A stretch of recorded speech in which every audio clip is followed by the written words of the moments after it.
আসসালামু আলাইকুম বন্ধুরা, আমি মূলত এই শাকগুলাকে বিক্রি করেছি এক পাইকারের কাছে।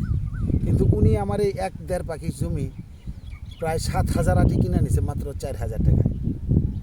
কিন্তু আমার খরচ এখানে প্রায় ৪,৫০০ থেকে ৫,০০০ টাকা।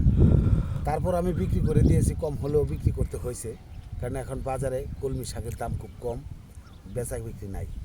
তো এই যে আমার সামনে যে আটিটা আমি বেঁধেছি, এই আটিটা মূলত ২ আটি, ২টা কলমি শাকের আটি একখানে করেছি। আমার এই ছোটো ভাই নিবে, তো তার জন্যই কেটেছি।